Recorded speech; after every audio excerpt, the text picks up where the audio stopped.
We now will call our final witness for today's hearing, Lloyd Blankfein, the Chairman and Chief Executive Officer of Goldman Sachs. Mr. Blankfein, we appreciate your being with us today. I don't know if you've heard the earlier testimony or not, but we use a timing system which will give you a red light in 5 minutes, and the light will turn yellow after 4 minutes, so that you can try to give us your testimony, if possible, in 5 minutes. Thank you.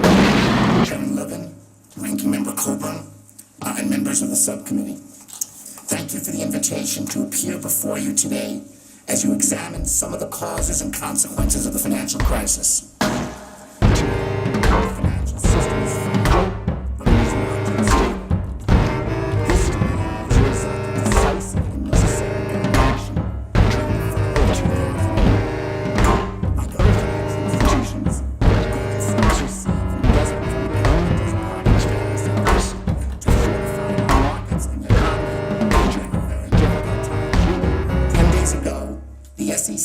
A civil action against Goldman Sachs in connection with a specific transaction.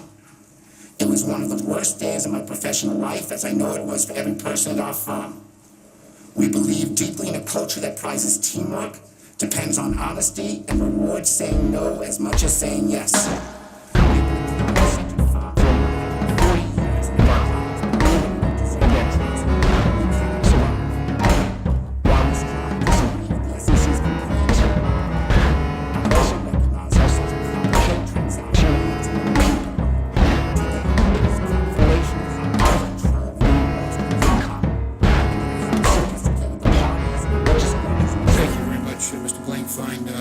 We've heard example after example where Goldman was selling securities to people and then not telling them that they were taking and intended to maintain a short position against those same securities. I'm deeply troubled by that.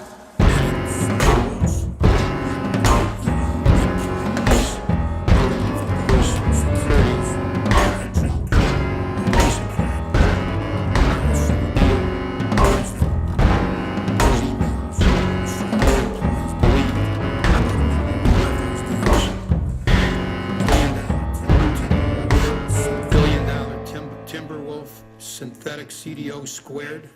A senior executive called it a shitty transaction, but the Goldman sales force was told that it was a priority item for 2 straight months. Goldman sold $600 million in Timberwolf securities to clients while at the same time holding a short position. In other words, betting against it. CDO goes to went to junk status in about 7 months. Your investors lost big time, but Goldman won on that deal, profited on that deal.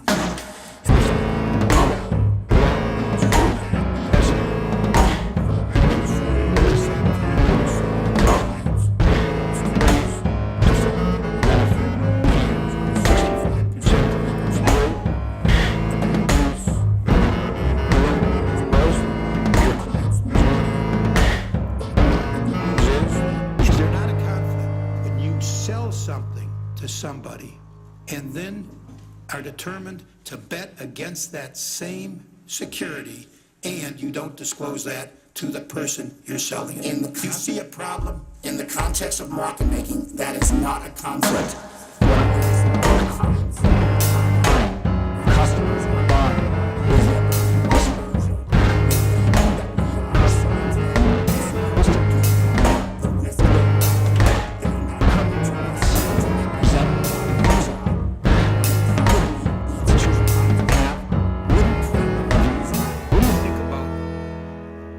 Securities which your own people think are crap. Does that bother you?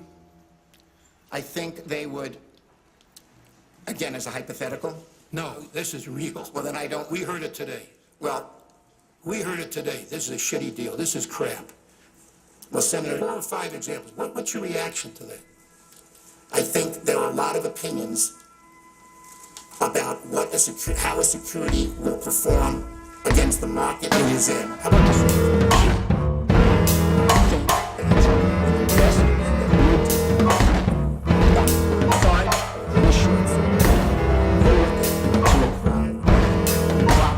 Gas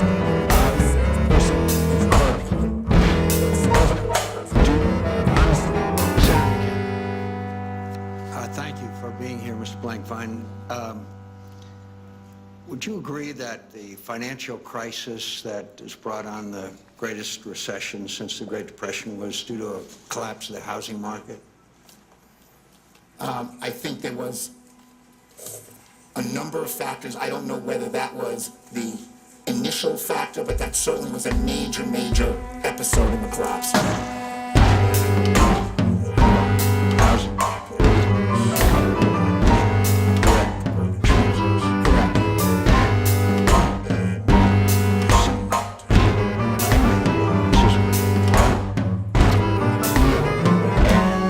You received $10 billion as part of the TARP.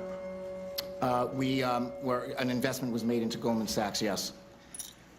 You recovered rather nicely, I guess. I guess you declared earnings for 2009 of some 13 billion. Is that correct? Roughly. I don't know the exact number, but that would be in the ballpark. And your bonus was?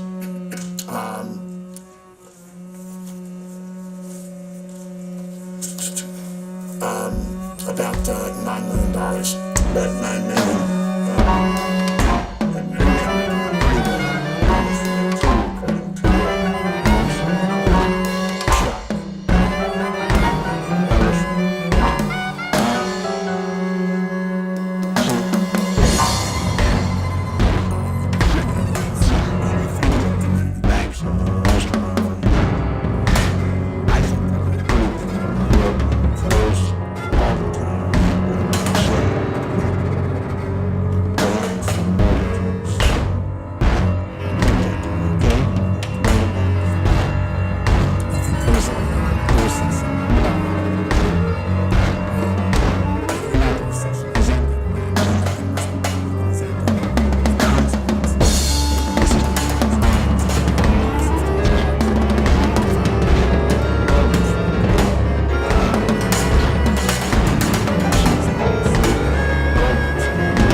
In 2001, my first job with HSBC, a private bank in Monte Carlo. My job was to upgrade and improve the IT infrastructures. When I moved to the headquarters, it was perfectly clear that they were moving in a direction where we had less and less controls, and that they didn't want to change their way.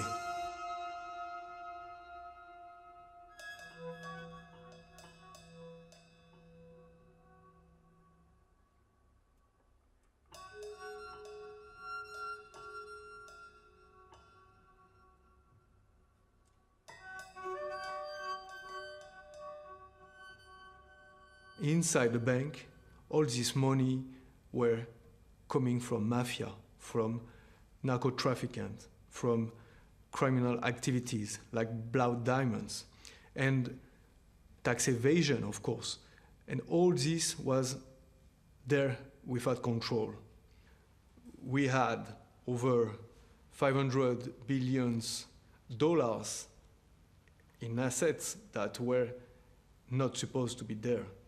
And it was clearly established that the problem was from the direction, from the board of directors.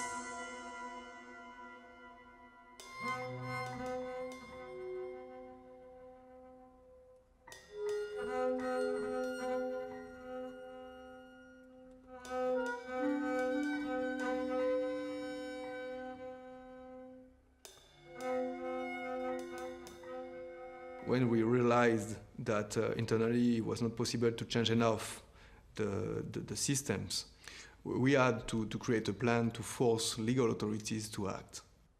I had access to 100,000 names from more than 170 countries.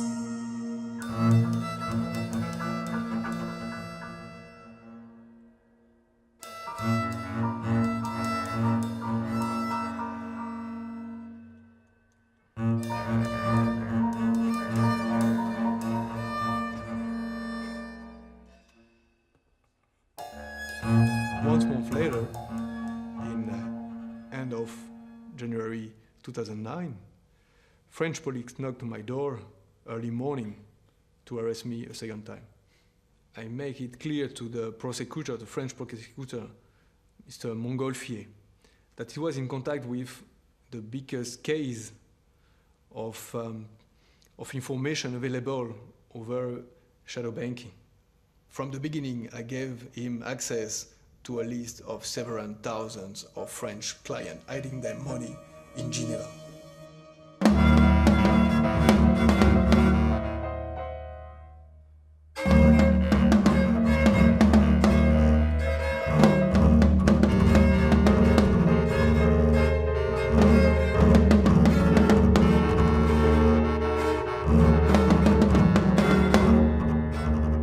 Thanks to this information about the bank, we can know that hundreds of billions of dollars are now paid in tax.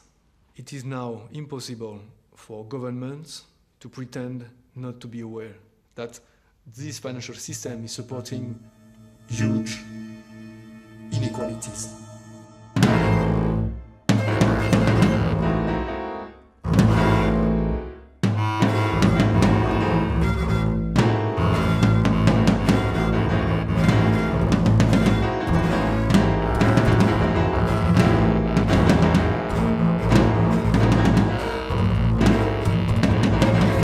HSBC bank employee who leaked information on clients and their tax situation has been jailed for 5 years. Herve Falciani, who worked for the company's Geneva private bank, was convicted of aggravated industrial espionage.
Because of his work at Goldman. Yes, he's been an executive there. He's been there for over 30 years. Had a big stake in the IPO. He had already risen to co-head of fixed income by that point, and since then the shares have quadrupled since the IPO. So he has ridden that to the top. So outside of this kind of Bloomberg Wall Street bubble that we live in, a lot of people will see this as a really negative headline. You know, another banker gets uber rich, and that's a problem with society. How does Goldman Sachs react to that kind of thing? You know, I think they view this as, if you work here for a long time, you work very hard, and you tie yourself to the company. They develop more wealth than anyone could ever. Yes, yeah, they really value that partnership they still call their top people partners, and they're so the you last develop one enough to go wealth to public. bail out Cyprus, basically. Exactly. Right? This is about the size of the loan Cyprus is looking at from the IMF over the last 3 years. Right. I mean, I think they like people having a lot of their network tied into the company. All right. It's interesting. I mean, I remember you interviewed Lloyd Blankfein about this back when people really hated Wall Street bankers, and he defended himself, obviously. Well, of course he's going to defend himself. And so would a guy. I mean, my issue has more to do with this idea that somebody can become a billionaire working for shareholders, right? Yeah. It makes you wonder about the balance of rewards between employees and shareholders. And how much money, how much of one's net worth is truly, well, not so much someone's net worth, but how much risk is really being taken by the guy at the top on a personal level? Anyway, it's a longer debate. Michael, thank you very much. That's Michael Moore. He covers Wall Street for Bloomberg. Folks, if you are melting from the heat, you're not alone. 2014 was the hottest year on record on this planet anyway. Global warming is an issue. We'll talk to a company that wants to be part of the solution next.